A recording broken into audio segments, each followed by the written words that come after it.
रखा जब मेरे नबी ने दुनिया में कदम तो पत्थर तक कलमा पढ़कर मुसलमान हो गए। प्यारे नाजरीन, हजरत आमना रजिला ताला अन्हा फरमाती है कि जब मेरा बच्चा मेरे पेट में था तो मुझे बड़ी अजीब अजीब चीजें नजर आती थी। अगर मैं घर से बाहर निकलती तो एक बादल का साया मेरे ऊपर आ जाता और मुझे धूप बिल्कुल महसूस न होती। अगर मैं पानी भरने के लिए जमजम के कुएं की तरफ जाती तो रास्ते के पेड़ अपनी टहनियां मेरे सामने झुका देते, जैसे मुझे सलाम कर रहे हो। मैं हैरान होती कि ये सब सिर्फ मेरे साथ ही क्यों हो रहा है। जब मैं जमजम के कुएं के पास पहुंचती तो नीचे का पानी अपने आप ऊपर आ जाता और बिल्कुल मंडेल तक भर उठता। फिर मैं अपने हाथों से ही बाल्टी पकड़कर पानी निकाल लेती। मक्का की औरतें मुझे कुएं के पास रोक लेती और जाने ना देती। वो कहती, ए आमना, तुम थोड़ी देर और यही खड़ी रहो, वरना तुम्हारे जाने से पानी वापस नीचे चला जाएगा और हमें पानी भरने में बहुत मुश्किल होगी। इसी तरह हजरत आमना फरमाती है कि मैं सुना करती थी कि जब बच्चा पेट में होता है तो माँ को बहुत तकलीफें झेलनी पड़ती है। कभी हाथ पांव में दर्द, कभी सर दर्द, कभी उल्टी, कभी बुखार और कभी चिड़चिड़ापन। ये सारी बातें सुनकर मैं सोचती कि अजीब है, मुझे तो पूरे 9 महीनों में कोई तकलीफ नहीं हुई। यहाँ तक कि जब तक मेरा बच्चा पेट में रहा मुझे सर दर्द तक ना हुआ। हजरत आमना को अजीब अजीब ख्वाब भी आते थे। वो फरमाती है कि जब मैं रात को सोती तो मुझे ख्वाब आता कि मेरे जिस्म के अंदर से एक नूर निकला है और उसने पूरी दुनिया को रोशन कर दिया है।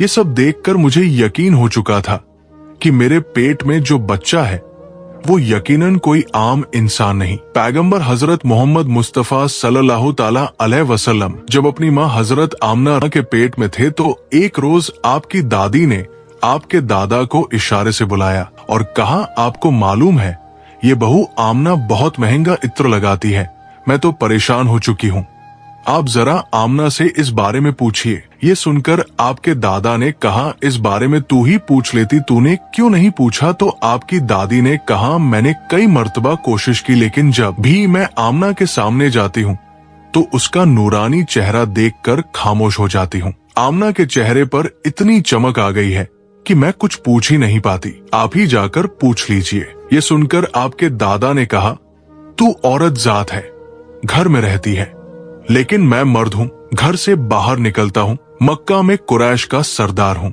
जो भी मुझसे मिलता है पूछता है, ए अब्दुल मुत्तलिब, तुम्हारे घर से इतनी इत्र की खुशबू कहाँ से आती है? और हाँ, एक अजीब बात यह है कि इत्र की खुशबू वहीं से आती है जहाँ आमना जाती है।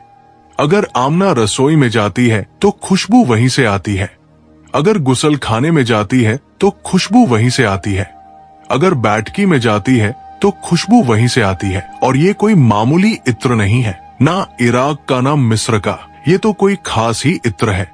इसके बाद आपके दादा हजरत अब्दुल मुत्तलिब ने हिम्मत की और आमना को बुलाकर कहा, बेटी आमना, तुझे पता है मैं कुरैश का सरदार हूँ, खाना एक काबा का मुतवली हूँ, बड़ी इज्जत वाला हूँ। जहाँ भी जाता हूँ लोग पूछते हैं, अब्दुल मुत्तलिब, तेरे घर से इत्र की खुशबू कहाँ से आती है?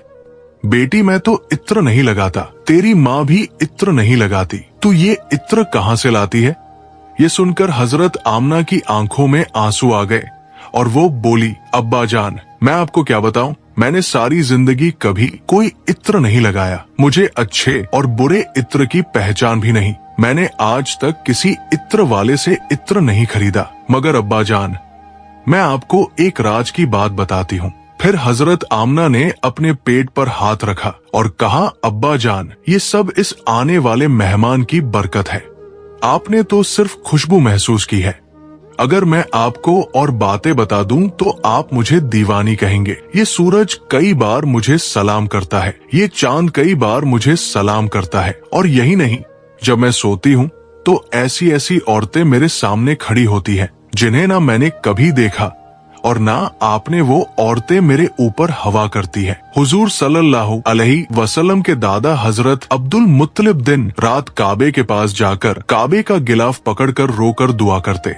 या अल्लाह, मेरा बेटा अब्दुल्ला इस दुनिया में नहीं रहा मगर उसके घर एक बच्चे की पैदाइश होने वाली है, या अल्लाह इस बच्चे की हिफाजत फरमा और मेरे अब्दुल्लाह की नस्ल बाकी रखना। हुजूर सल्लल्लाहु अलैहि वसल्लम के सारे चाचा इसी इंतजार में रहते थे कि उनके भाई अब्दुल्लाह के घर बच्चा कब पैदा होगा। यहूदियों की किताब तरात में लिखा हुआ था कि जब आखिरी नबी आने वाले होंगे तो उनकी पैदाइश से 10 दिन पहले आसमान पर एक लाल सितारा चमकेगा। जब हुजूर सल्लल्लाहु अलैहि वसल्लम की पैदाइश में 10 दिन बाकी थे तो आसमान पर वही लाल सितारा निकल आया। उसे देखकर यहूदियों में खलबली मच गई। उनके आलिम ने सब यहूदियों को जमा किया और कहा, देखो आसमान पर लाल सितारा चमक रहा है।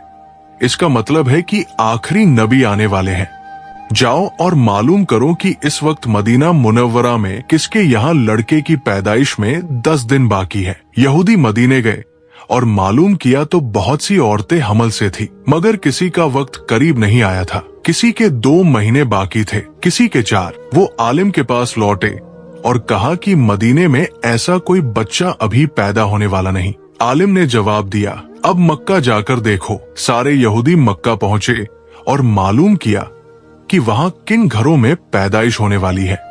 लोगों ने बताया, हाँ, यहाँ मक्का में 5 औरतें हैं जिनके यहाँ बच्चा होने वाला है। यहूदियों ने कहा, नहीं, हमें ऐसे बच्चे की पैदाइश की खबर चाहिए जिसका बाप पहले ही इंतकाल कर चुका हो। लोगों ने बताया, हाँ, अब्दुल मुत्तलिब का पोता पैदा होने वाला है। इस बच्चे के बाप अब्दुल्ला कुछ महीने पहले ही दुनिया से चले गए। ये सुनकर यहूदियों की चीखें निकल गई। वो रोते चिल्लाते अपने आलिम के पास पहुँचे और बोले, हाय अफसोस, आज नबुवत यहूदियों से निकलकर मक्का वालों को मिल गई। वक्त यूं ही गुजरता गया और आखिर वो दिन आया जिसका सबको बेसब्री से इंतजार था, जिसका इंतजार आसमान, जमीन, परिंदे और हर मखलूक कर रही थी। और फिर वो घड़ी आई। आज उस बच्चे की पैदाइश हुई जिसकी वजह से पूरी दुनिया बनाई गई। अगर वो ना होते तो शायद ये दुनिया भी ना होती। आज उस बच्चे की पैदाइश हुई जिसके लिए चांद 2 टुकड़ों में बांट दिया गया। आज उस बच्चे की पैदाइश हुई जिसकी खातिर सूरज को अपनी जगह पर रोक दिया गया। अल्लाह ने हुक्म दिया, इस सूरज अभी मत डूबना, क्योंकि मेरे हबीब मोहम्मद सल्लल्लाहु अलैहि वसल्लम ने अभी असर की नमाज अदा नहीं की। आज उसी बच्चे की पैदाइश हुई जिसके पास पूरी जिंदगी में जिब्राइल अलैहिस्सलाम 26,000 बार तशरीफ लाए। रात गहरा चुकी थी। हजरत आमना के पेट में हल्का सा दर्द उठा। उन्हें महसूस हुआ शायद आज मेरे बच्चे की पैदाइश होने वाली है।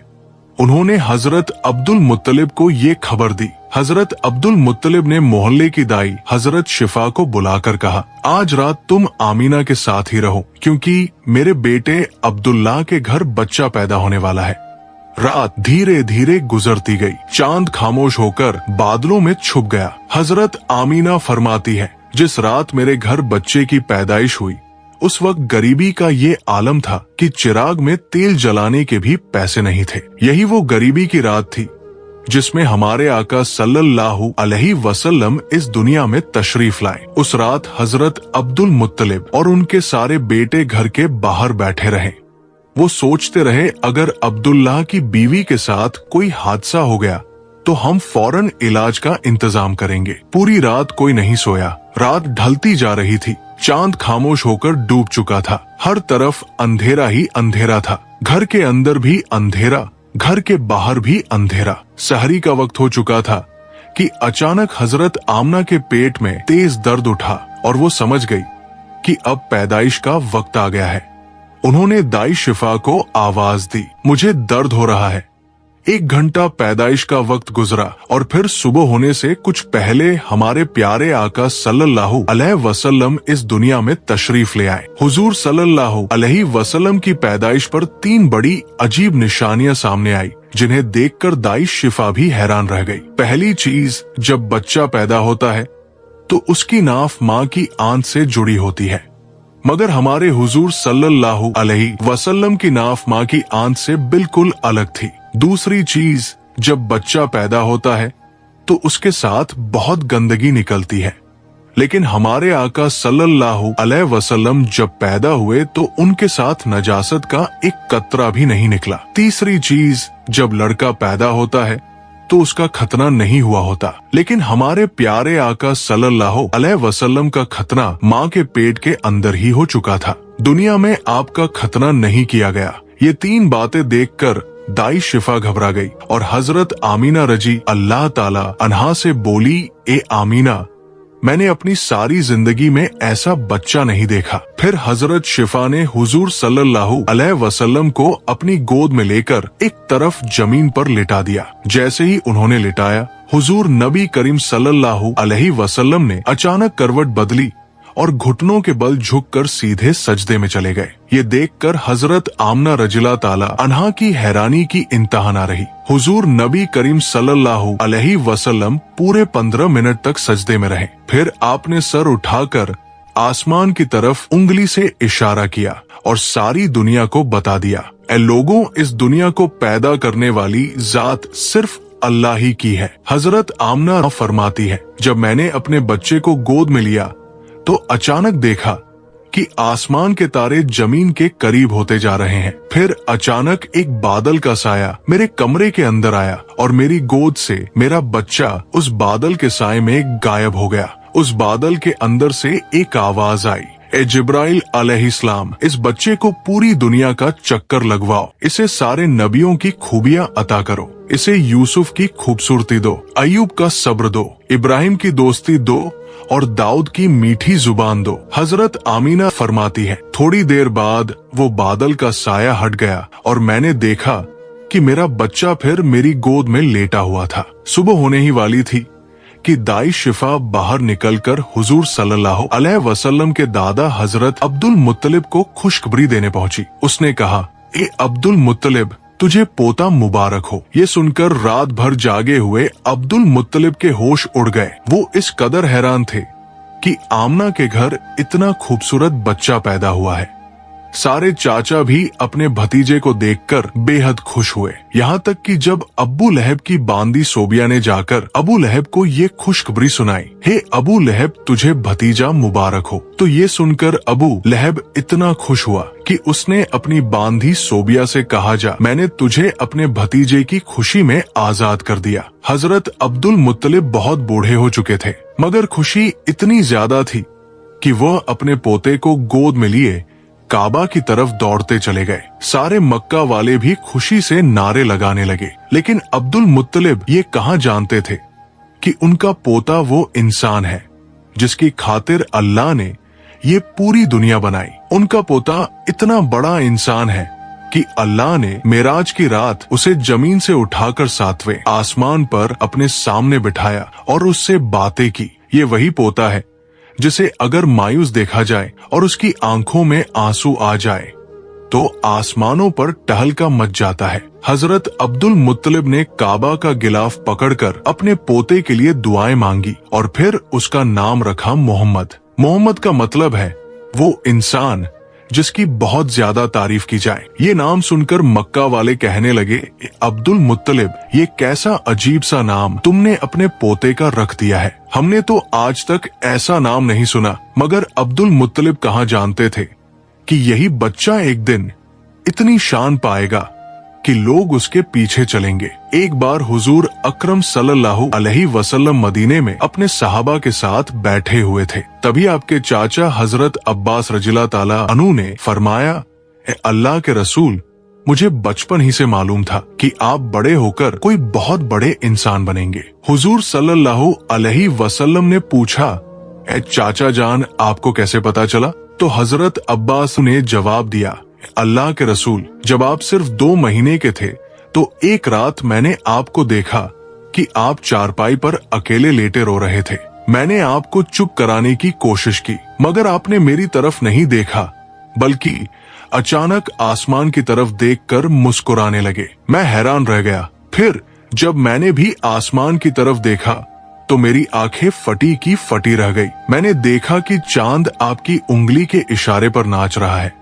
आप जिधर उंगली ले जाते चांद उधर ही चला जाता। ये मंजर देखकर मैं समझ गया कि आप कोई आम इंसान नहीं है। हुजूर सल्लल्लाहु अलैहि वसल्लम ने फरमाया, हाँ मेरे चाचा जान, आप सही कह रहे हैं। बचपन में चांद मुझे कहानियां सुनाता था, मेरे साथ खेलता था और मुझे रोने नहीं देता था। सुभान अल्लाह, ऐसे थे हमारे नबी कि जिनके घर में इतनी गरीबी थी कि उनकी माँ अपने इस यतीम बच्चे के लिए एक खिलौना तक नहीं खरीद सकती थी, मगर अल्लाह ने चांद को हुक्म दे दिया, ए चांद तू मेरे महबूब के लिए खिलौना बन जा, और उसे खेला, उसे रोने मत देना। हुजूर सल्लल्लाहु अलैहि वसल्लम की जिस दिन पैदाइश हुई, उस दिन दुनिया में जितने भी बुत थे सब जमीन पर मुंह के बल गिर पड़े।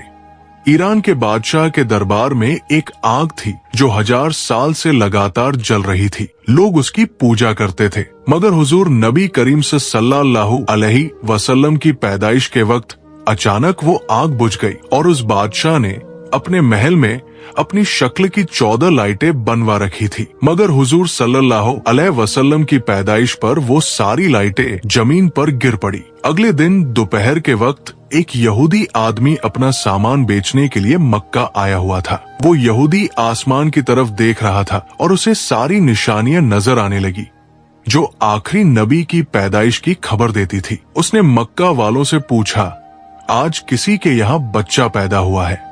लोगों ने जवाब दिया, हाँ फला फला औरत के यहाँ लड़का हुआ है। ये सुनकर उस यहूदी ने कहा, नहीं, मुझे ऐसे बच्चे के बारे में बताओ जिसका बाप ना हो। तो लोगों ने बताया, अब्दुल मुत्तलिब का पोता पैदा हुआ है। उसके बाप अब्दुल्ला कुछ महीने पहले ही इंतकाल कर चुके हैं।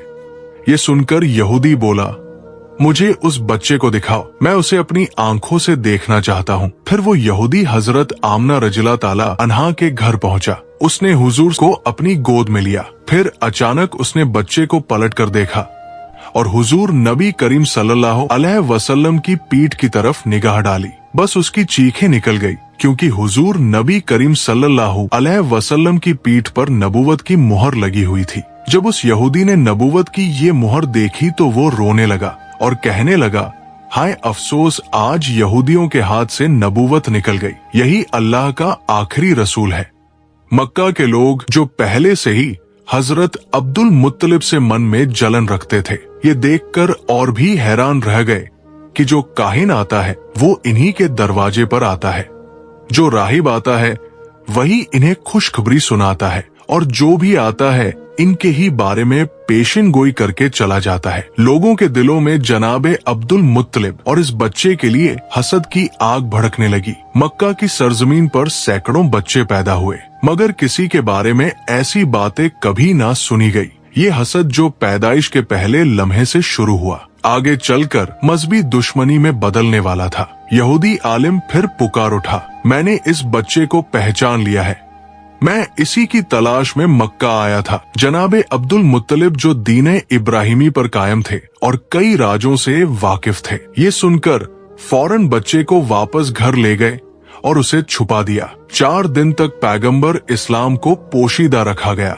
लेकिन चौथे दिन अरब का एक बेहद पढ़ा लिखा और मक्का में इज्जत का मकाम रखने वाला शख्स जिसका नाम सवाद इब्ने कारिब था। मक्का के लोग जो पहले ही इस खबर से हसद की आग में जल रहे थे, जानते थे कि सवाद इब्ने कारिब का मक्का में एक बेहद इज्जत वाला मुकाम है।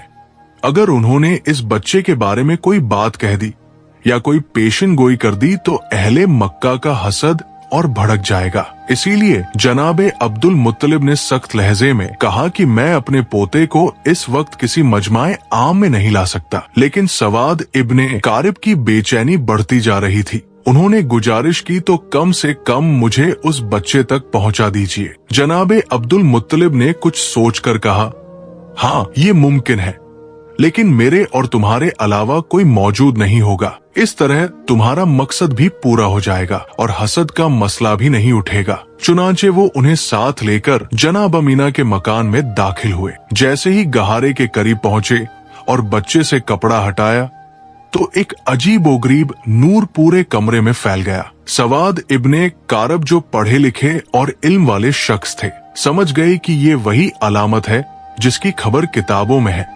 आखिरी जमाने का इशारा। वो बेइख्तियार झुक गए और उस बच्चे के कदमों को बोसा दे दिया।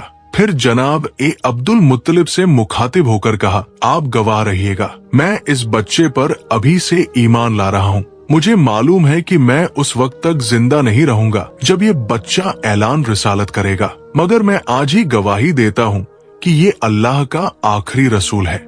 इस तरह बनु हाशिम के घर वालों के अलावा पैगंबर इस्लाम की पैदाइश के बाद सबसे पहले ईमान लाने वाले शख्स सवाद इब्ने कारिब साबित हुए।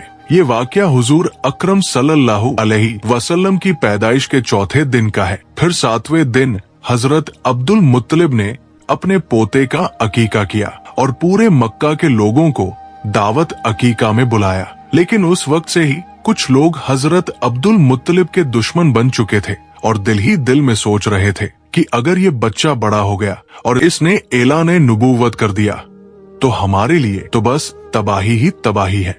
इन हालात में रब्बे करीम की मसलहत यही थी कि पैगंबर इस्लाम को कुछ अरसा मक्का की सर जमीन से ओझल रखा गया, ताकि अगर उनके दुश्मन तलाश में यहाँ तक पहुँचे भी तो नाकाम होकर वापस लौट जाए। मगर दूसरी तरफ दुश्मनों का गिरोह लगातार हुजूर अकरम की तलाश में लगा हुआ था। हजरत अब्दुल मुत्तलिब जो दीन इब्राहिमी पर कायम थे और अपने वालिद जनाबे हाशिम से कुछ ऐसे राज नबूवत भी हासिल कर चुके थे, उनमें से एक ये भी था कि इस बच्चे के दुश्मन बहुत ज्यादा होंगे, इसीलिए उन्हें हर हाल में इस बच्चे की हिफाजत करनी थी। यही वजह थी कि हजरत अब्दुल मुत्तलिब पैगंबर इस्लाम को मक्का से किसी और जगह मुंतकिल करना चाहते थे, खासतौर पर जब उन्हें मालूम हुआ कि अक्सर यहूदियों के काफिले मक्का आकर हालात का जायजा लेकर चले जाते हैं। अब सवाल उठता है कि यहूदी बार बार क्यों आ रहे थे? तो इसका जवाब यह है कि बहुत अरसा पहले से ही यहूदी पैगंबर इस्लाम की विलादत को रोकने की फिक्र में थे। अब्दे मुनाफ पर हमला हुआ, जनाबे हाशिम पर हमला हुआ, जनाबे अब्दुल मुत्तलिब पर हमला हुआ और यहाँ तक कि जनाबे अब्दुल्लाह पर भी हमला हुआ। रिवायत में आता है कि जब जनाबे अब्दुल्लाह की जवानी का जमाना आया तो यहूदियों की सारी साजिशों का मरकज यही था कि किसी तरह उन्हें कत्ल कर दिया जाए ताकि विलादत रसूल रुक जाए। यहूदी ये पहचान चुके थे कि जनाब अब्दुल्लाही पैगंबर इस्लाम के वालिद है। जनाबे अब्दुल्लाह की शादी जनाब आमना से हो गई। अब शादी के बाद यहूदी और परेशान हो गए कि अब क्या किया जाए, किसी न किसी तरीके से विलादत का सिलसिला रोकना है। इत्तेफाक से उन्हें एक मौका मिल गया। जनाब अब्दुल्लाह किसी काम के सिलसिले में मदीना गए और मदीना यहूदियों का गढ़ था। रिवायत के मुताबिक मदीना में जनाब अब्दुल्लाह पर हमला किया गया और जहर देकर उन्हें शहीद कर दिया गया। अब यहूदियों को एक इत्मीनान तो हो गया कि पैगंबर इस्लाम के वालिद तो शहीद हो चुके हैं। बस एक बात की तस्दीक करना बाकी थी कि पहले ये पक्का कर लिया जाए कि जनाबे अब्दुल्लाह के यहाँ कोई औलाद है या नहीं। अगर मालूम हो जाए कि वो बे औलाद थे तो चैन की सांस लेकर अपने घर लौट जाए, लेकिन अगर पता चले कि उनके यहाँ कोई औलाद है तो फिर उसके कत्ल का इंतजाम किया जाए। यही सोचकर यहूदियों का एक गिरोह खास इसी काम के लिए मदीना से मक्का आया। वहां आकर उन्होंने छानबीन की और जब उन्हें ये पता चला कि जनाब अब्दुल्लाह का इंतकाल हो चुका है और उनके यहाँ कोई औलाद नहीं थी तो उन्होंने इत्मीनान का लंबा सांस लिया। फिर बड़े आराम से मदीना लौट गए। मदीने पहुंचकर मदीना से लेकर शाम तक जहां जहां यहूदी फैले हुए थे सबको ये खुशखबरी सुना दी, मुबारक हो, हमारे लिए जो खतरा था वो टल गया है। ये खबर पूरी दुनिया यहूद में फैला दी गई। मदीना से लेकर शाम तक जश्न मनाया गया और यहूदी बड़े मुतमिन हो गए। मगर उन्होंने एक बुनियादी गलती कर दी। ये तो मालूम कर लिया कि जनाबे अब्दुल्लाह के इंतकाल के वक्त उनके यहाँ कोई बच्चा मौजूद नहीं था, लेकिन ये सोचना ही भूल गए कि कहीं जनाब आमना हमला तो नहीं है और कुछ महीनों बाद बच्चा पैदा हो सकता है। इस तरफ उनका ध्यान गया ही नहीं, लिहाजा इत्मीनान से अपने घर लौट गए कि जनाब अब्दुल्लाह के यहाँ कोई औलाद नहीं है। लेकिन जब 12 रबीउल अव्वल को अजीबोगरीब वाकयात पेश आए तो आम लोगों को तो इसकी पूरी खबर ना थी, मगर यहूदी उल्मा परेशान हो गए क्योंकि उन्होंने अपनी किताबों में पढ़ा था कि ये सारे वाकयात उसी जमाने में होंगे जब आखिरी रसूल की विलादत होगी। अब वो हैरान थे, ये कैसे हो गया, आखिरी रसूल कैसे पैदा हो गए, जबकि हम तो पूरे यकीन के साथ उनके वालिद को कत्ल कर चुके हैं और ये भी हम जान चुके थे कि उनके यहाँ कोई औलाद नहीं थी। तो फिर ये रसूल कहाँ से आ गए? उनकी किताब में तो साफ लिखा था कि आखिरी रसूल अब्दुल्लाह के यहाँ पैदा होंगे और उनके साथ अजीबोगरीब निशानियां वाक़ होंगी। अब वो उलझन और हैरत में डूब गए। अब्दुल्लाह के यहाँ तो रसूल पैदा नहीं हुए, और अगर किसी और के यहाँ पैदा हुए हैं तो ये हमारी किताब के बिल्कुल बरक्स है।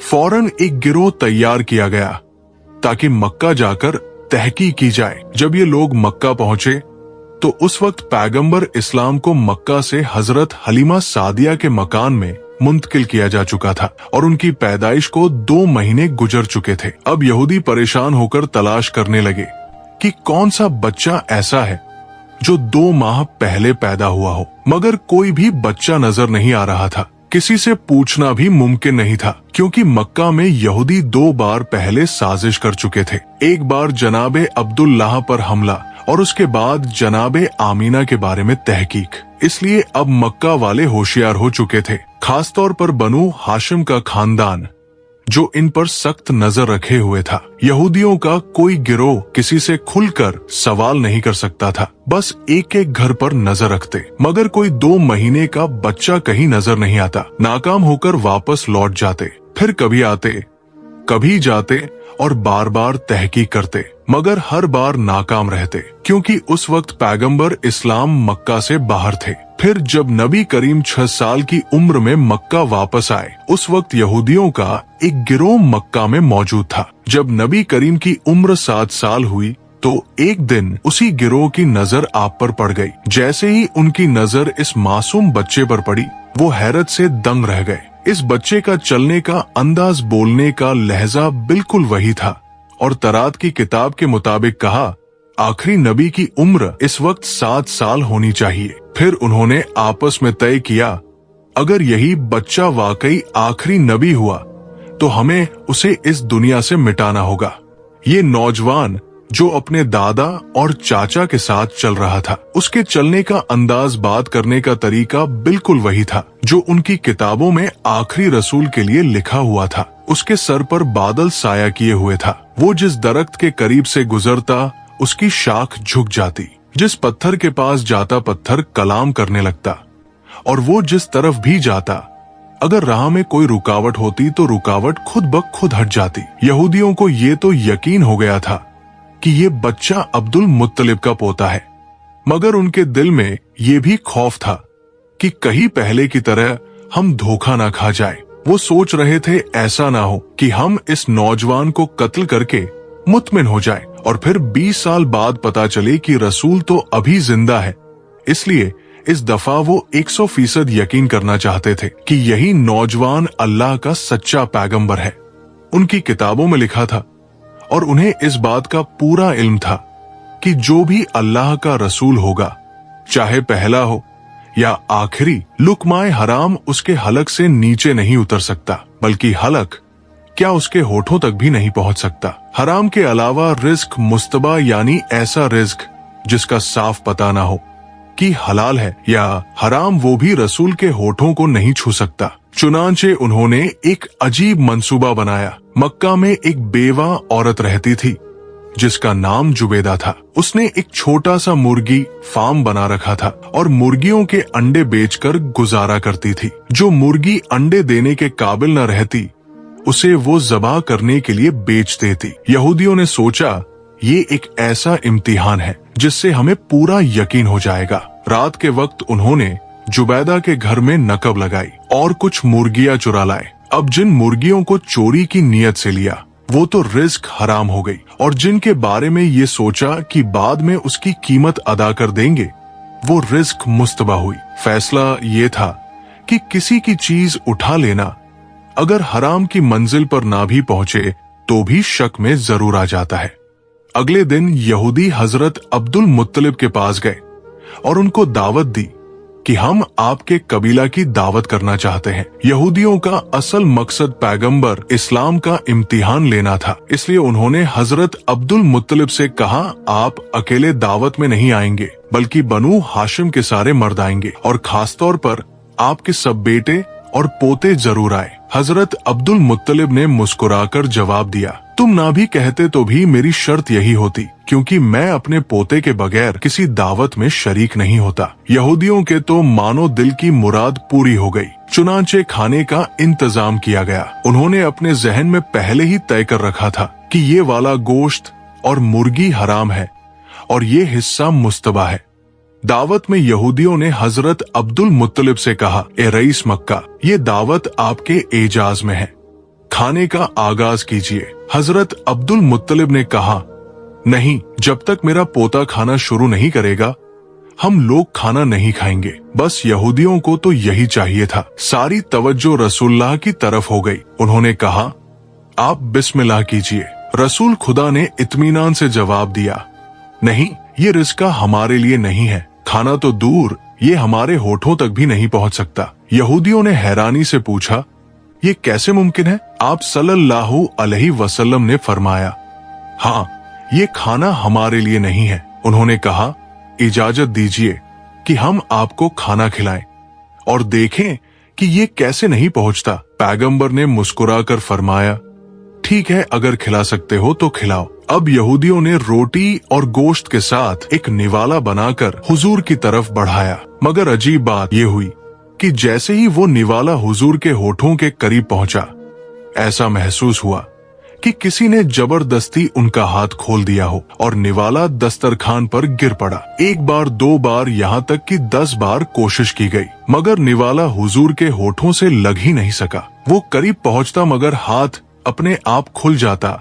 और नीचे गिर जाता। यहूदी ऊपर से तो परेशान नजर आते थे, मगर दिल में खुश थे कि आधी अलामत तो पूरी हो गई। ये हराम वाला खाना था। अब उन्होंने मुस्तबा खाना लाकर पेश किया और फिर कहा, आगाज कीजिए। पैगंबर ने उसी इत्मीनान से जवाब दिया, ये भी हमारे लिए नहीं है। यहूदियों ने कहा, हम खिलाते हैं। आपने फरमाया, चलो ठीक है, फिर कोशिश करके देख लो। अब जब कोई निवाला हाथ में लेकर पैगंबर इस्लाम के मुंह के करीब लाता तो वो या तो दाई तरफ खिसक जाता या बाई तरफ, लेकिन होठों तक पहुंचता ही नहीं था। यहूदियों ने हजरत अब्दुल मुत्तलिब से कहा, हमने तो पूरे खुलूस से ये दावत दी थी, मगर समझ नहीं आ रहा कि ये क्या हो रहा है। क्या इसमें कोई खुदाई राज है?